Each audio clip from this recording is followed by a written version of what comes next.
And now the survival show that once survived an AR-15 with an Al Franken bayonet modification. True story.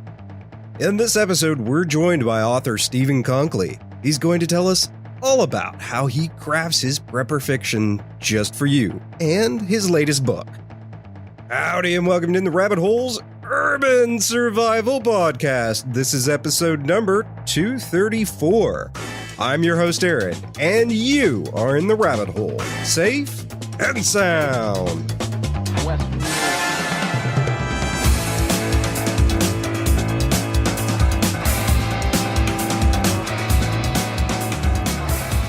Steve, welcome to In the Rabbit Hole. Hey, Aaron, thanks for having me. Yeah, this is fun, and I've heard about you and your books for a long time. So you're the author of 15 books, including today's main topic, Hot Zone, the Zulu Virus Chronicles. Did I get that number right, Steve? You did, yes. Great. Yeah, I actually, if you count the book, I am struggling, slogging through at the moment. Yes, it would be 15. Fantastic. That's a lot of words to write. Yeah, you know, and now that you say that, I'm going to write a note down here. I'm going to have to calculate that because I'm kind of a number cruncher.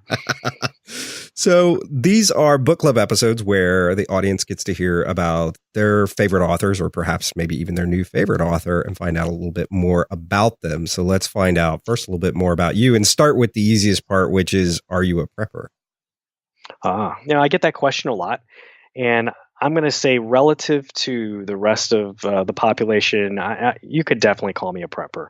I mean, I like to use the word readiness or preparedness. Bottom line is, I have a little mini bunker filled with all the items you'd probably expect to find in someone's house that's, ready for, some kind of disaster. Like I'm not ready for the zombie apocalypse or a Red Dawn scenario, but I really do put a lot of thought into what could happen in my area. I'm in central Indiana, so tornado is always an issue. Power outages, things like that. So I am definitely, I'm definitely a lot more ready than I would say all of my neighbors. Yeah, well, that definitely makes you a prepper. Right, right. How did you come to writing? Is it something you started early on, or is it something you came to later on in life as an adult? I have a very, what you call non-traditional falling into this career. I'm not one of these people that, from age 15 on have, wanted to write a Pulitzer-winning novel, prize-winning novel, or, win literary fiction awards. I really did come to it later in life. I do have a Bachelor of Science in English, if that makes any sense at all, from the United States Naval Academy. So I did study literature at school, but that really didn't, I don't think that influenced this. I just really got a bug while I was working for a pharmaceutical company. I got this bug to write a story about a pandemic, and I kind of applied and merged my knowledge of the pharmaceutical field. The character in that story was a pharmaceutical rep, so I didn't stray too far from it. Yeah, and I just started kind of researching, and it just kind of kept morphing and morphing a little at a time. It took me about 2 or 3 years to write that first book, as compared to 3 months now that I can write a novel. Oh, wow. So a lot has changed since then, but it is something that I came to later in life. I had a dream, I guess you could say. Yeah. So that's interesting. What has helped you speed up that process? As far as, is it just being more organized? Is it just more experience? So after I published the Jakarta pandemic, I had no expectations. I really just, I'd written 170,000 words, which is a ridiculously long book unless you're, trying to compete with Tom Clancy. Right. So, it was definitely a long process. But when it started to sell, and it picked up some popularity, I realized, I enjoyed writing immensely, but it was very scattered when I would be able to write. And, I knew deep inside, I'm like, I can't wait another 2 to 3 years to release a book. So I knew I had to kind of set a schedule and be more disciplined about it. So I started getting up at 4 a.m. and I'd write for a couple hours, hit the day job and then come home and try to write at night. But I don't think I ever wrote more than 10 coherent words after, after dinner and hanging out with the kids and, sitting around. I'm more of a mindless TV person or a reader at night. Not writing is never. I could never understand how people stay up till 3. I know them, baffling to me. So really, it was just setting a real tight schedule, and then I went full time in 2013, and I have all day to procrastinate. So probably wrote more when I was getting up at 4 a.m. Yeah, I guess it comes in two different flavors. I know the authors you're talking about that are up at crazy hours. And then there are the authors that get up really early in the morning, but it seems to be more often than not, they're the late authors than the early risers. But so what authors would you say inspire your writing style or voice? Like if you had to compare yourself to another author. I read a lot I read a lot more before than I read now. The biggest thing that has kind of dropped out after becoming a writer is the sheer volume I used to read. But I mean, I read pretty much really like straight commercial fiction across the board growing up, and as an early adult. Stephen King, I love the Stephen King books, the Grisham novels, Crichton. But I also go back to Frederick Forsyth I immensely enjoy reading the very gritty, more sparse writing style. My writing style did not start out as sparse at all, but I have tightened it down. I mean, in terms of forming my writing, I mean, it's really a combination of just reading, hundreds of different authors. I would say, I mean, Tom Clancy definitely had a distinctive influence on how I write. And I've cut back on that as well because no one wants to spend 20 minutes on why the submarine's diving. They just want to know that it's dove below the water. Yeah, and that's hard to do for a lot of authors. Right, and then there's a balance, especially in the prepper fiction realm between describing the gear and just using it effectively. So yeah. So would you say you have a favorite prepper book that is not your own? Lucifer's Hammer, I'd read that when I was young and read it again. And when I read it again, especially after I had written the Jakarta Pandemic, and I'm like, wow, this is actually, I don't know if it was one of the first, what you would call a prepper novel. I don't know if you'd agree with that. Yeah. But it definitely, it really kind of hits all the different angles and aspects of the genre. It just was written so long ago. I didn't even think about it when I started writing. Mm-hmm. Yeah, I would say that and probably Alas Babylon are probably the first that I was really just struggling to get that in my head. So I wrote the Jakarta Pandemic, and then after it became popular within the the kind of the prepper community, I started digging into this, and that's when reading that I'm like, wow, this is exactly. I mean, really. Mm-hmm. So what would you say, maybe you have one, maybe you don't, your single favorite non-prepper book?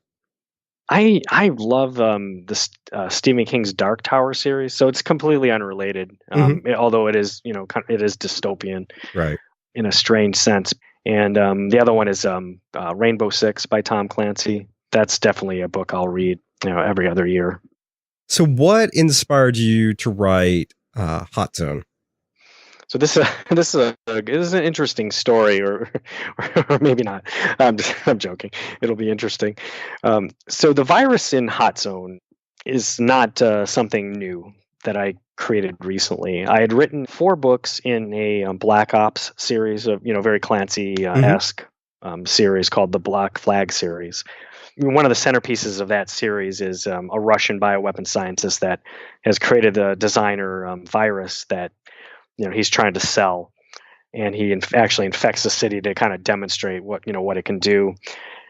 Yeah, I wanted to do something different. There's a lot of right now, if you read through the roles of all the what you would call prepper fiction coming out, it's looking very, very similar. The covers, really almost every aspect of it's looking the same, and I just didn't want to go down that same road.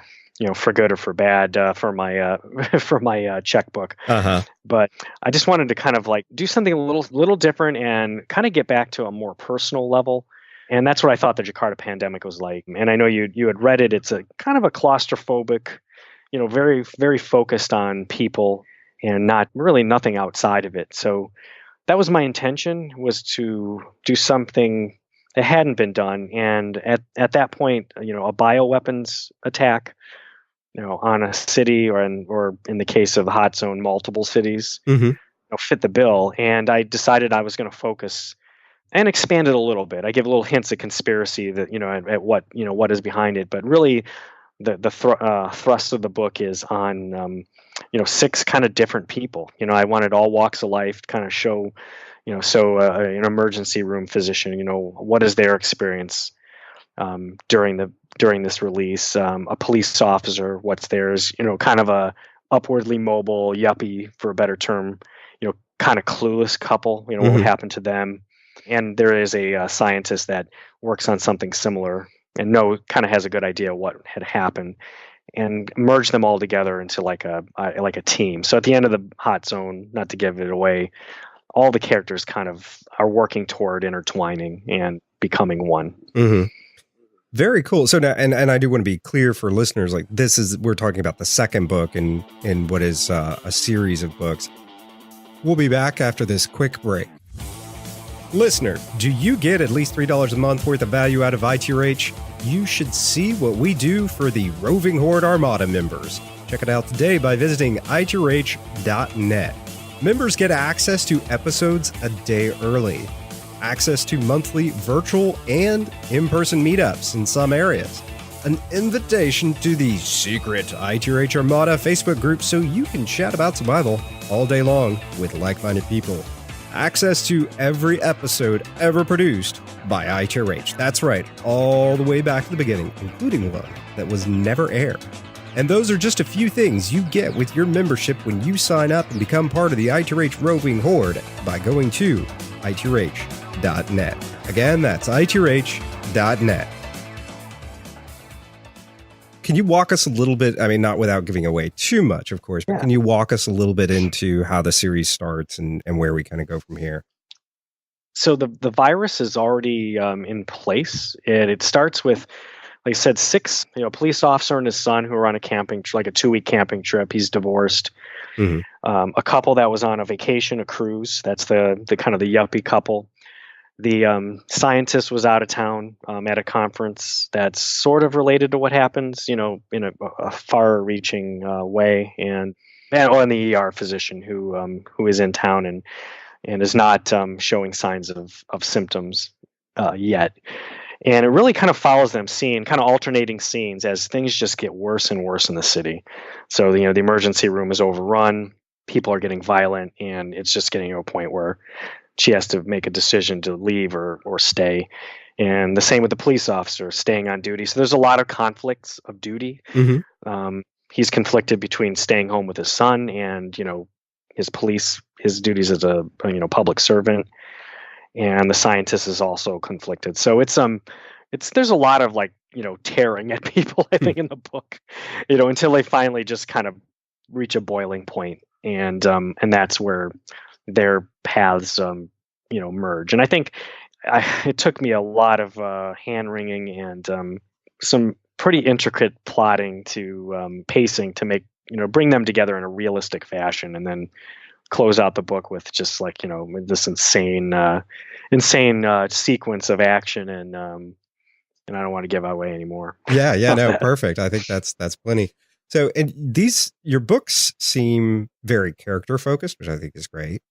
Do you go through any kind of a special process for crafting your characters, or do you just kind of take people around you that you think will fit well? How does that character development work for you?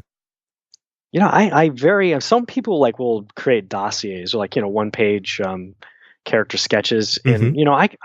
And, I might sketch out a paragraph very roughly, and it's funny in the past I had done characteristics, dark, brown hair, blue eyes. And I find that that just goes away, that it becomes non-existent in the novel. So I don't really do that anymore. I'll do ages and just backgrounds, like what they do, maybe some of their links to, maybe other characters if there are any. But yeah, I started real basic and I just build them while I'm writing. Some of my books start out with a lot more, action and everything up front.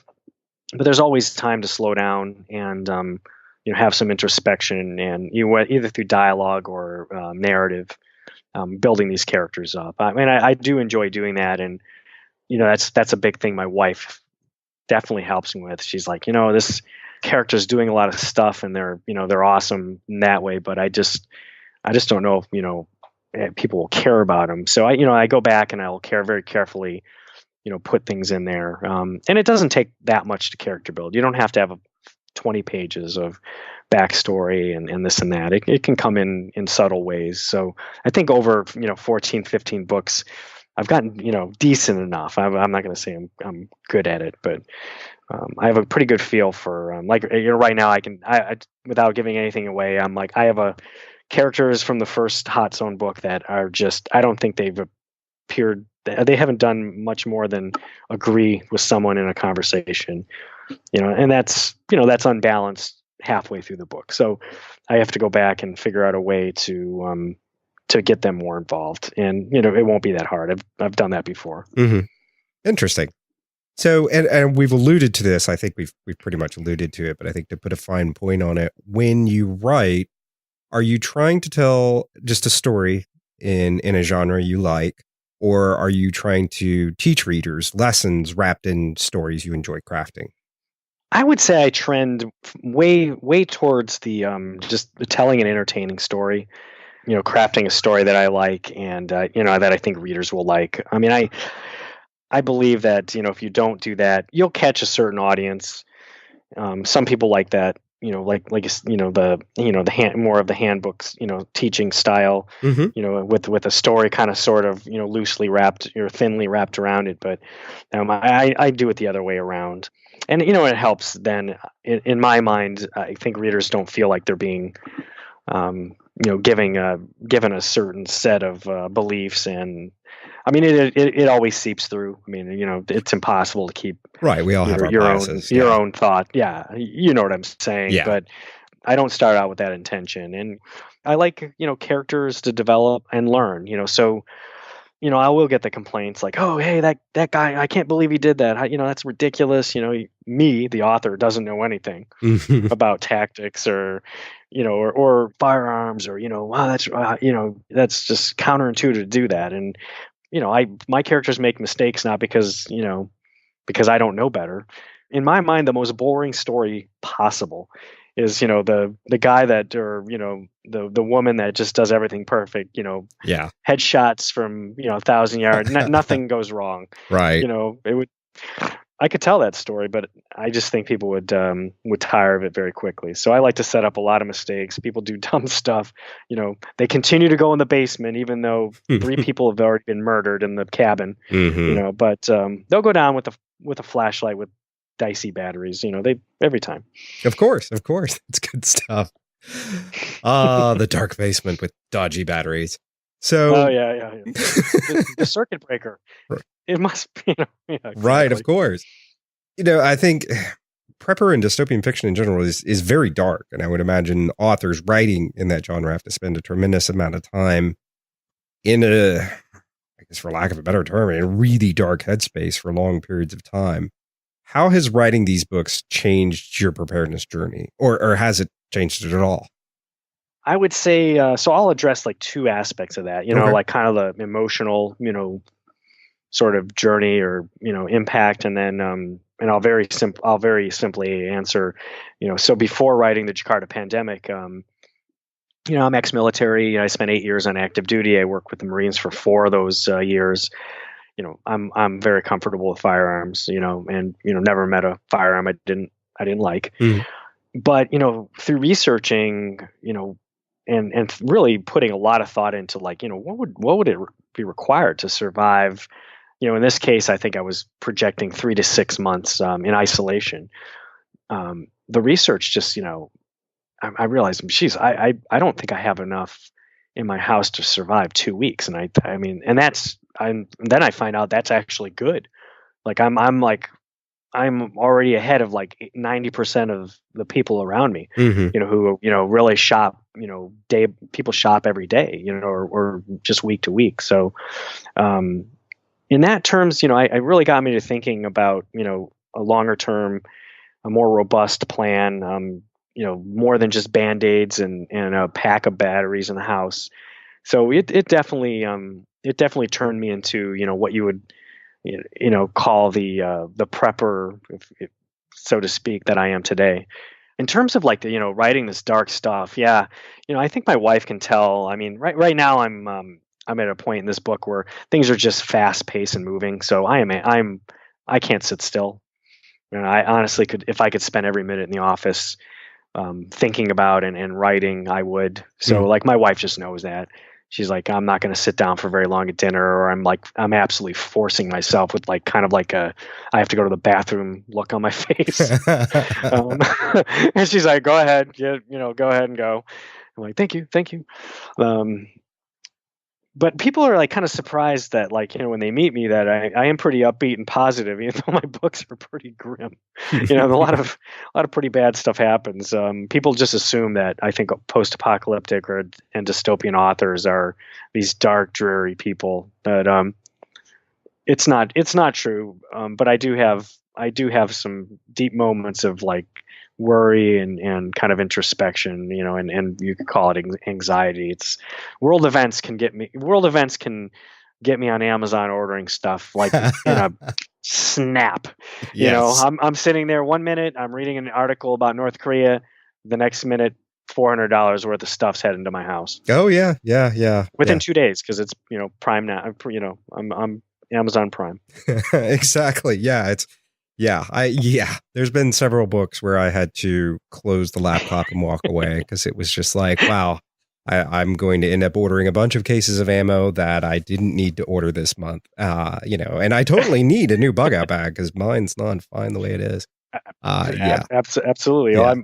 I'll play the game where like I'll intercept. My office is front facing, and so my wife, we work in the same office, and like I'm just always happy when like the truck or car pulls up and I'm like, she's not home, and I can spirit half the stuff down into the basement, and open it up later. That's funny. If she really, I really hope she doesn't listen to this podcast. If she were to go into the bunker, so to speak, she might dig through the shelves and go, where did this come from? Yeah, I get caught with empty Amazon boxes, and it's what came in today. Nothing. I think everyone who thinks about this is into preparedness has faced that. So you just got to get your wife on board with a couple boxes a day arriving. I swear, baby, I'm down to a couple boxes a day. I do a bunch. I did like a couple hundred. I mean, I have strategies. That's cool. I mean, and for the, everyone probably knows this, but ammunition ships in very small, very small packages. So you just have to hope she doesn't pick them up because she'll think you're ordering like gold bullion or something. Exactly. Speaking of ammunition and guns, and you mentioned being somebody who is an aficionado and someone who appreciates guns. What is your long gun of choice? Are you a AR, an AK, or a shotgun, or something more exotic? What kind of prepper are you? No, definitely AR, but maybe not what you would expect in terms of AR. If I could afford one of the HK, like a civilian 416, model, the gas hinge, I would go for that. But like I said, I'm on a budget and under close watch.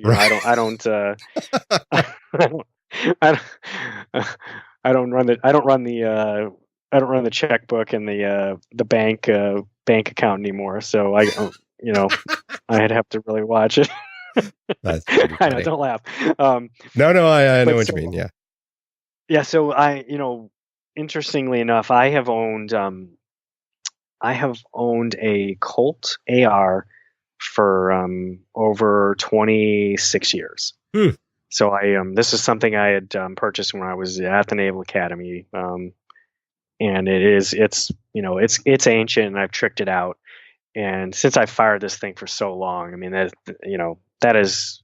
it's definitely would be my go-to long gun. But I did also buy a version of the Mark 12. A special purpose rifle, and I bought 7.62 millimeter because I wanted something just a little heftier. It's what you would truly consider a battle rifle, and it's a beast compared to the AR. It is an absolute beast. I mean, this thing is like you'd expect it to be belt fed or something. I mean, it's it's just that hefty, compared. So Yeah, definitely the AR platforms. I'm just very comfortable with them from my military service, and why break what's not broken. Exactly. So what would you say is your most important piece of gear? Like if you had to leave the house and you could only take one thing with you, what would it be? Well, I mean, I don't want to. Can I cheat? I think it was just kind of a run of the, how to say run of the mill disaster. I would take one of the medical kits I put together, just because I can find food, water, unless the situation is just absolutely outrageously dire. But medical, I have a pretty robust medical kit with some hemostatic dressings, Israeli band, compress. I've thought about that a lot, and I've talked with a number of other authors and pros in the industry, and I think we all kind of agree on that. I mean, the other item is I have a water purifier, like a filter that would be extremely useful as well, depending on what's going on around you. But I'd have to default to that medical kit. I think that's a pretty good one. What would you say is the best $100 you've ever spent on preparedness? I would say I have a Katahdin, just a kind of a small Katahdin water filter. I think, in terms of, spending, in that $100 range, but, so it's not crazy, but it's, it's certainly a larger purchase than some things. That's the one I was kind of like, when I open up the cabinet and I look at it and go, yeah, that'll come in really, if that needs to come in handy, that's going to be a lifesaver. So, yeah, that's a good one. So someone goes out tomorrow, buys your books, and decides, Steve is my brand of wacky. I like this guy. How can they connect with you and keep up with any new books or any other projects you've got going on? Definitely the best way to do that would be to go to my website, stevenkonkoly.com, StevenKonkoly.com. And from there, you can get anywhere. You can see all my books, get summaries of them. You can connect with me on social media. I am on Facebook. I don't do a lot of the readiness prepper stuff on Facebook, but that's definitely the best place to go. You learn about all the new stuff that's coming up, and you'll get a full disclaimer. You get an annoying pop-up that asks you to sign up for my mailing list, and that's a good place. That's a good thing to do too. I'm not spammy. Sounds good. So what was the website address one more time? It's stevenkonkoly.com. Awesome. Steven, thank you so much for being on today. Yeah. Show notes, links to Steven, and other resources from this episode can be found by going to intherabbithole.com/E234. Support the show and get members-only benefits like twice monthly virtual hangs. Go to itrh.net. Twice a month, members get on a private virtual hang to talk about guns, mead, food storage, or whatever's on their mind. Go to itrh.net to read more. Again, that's itrh.net to find out how you can become part of the ITRH Roving Horde Armada and get members-only benefits. With that, we wrap up episode number 234 from the Lone Star State. Till next time, stay safe and sound. West.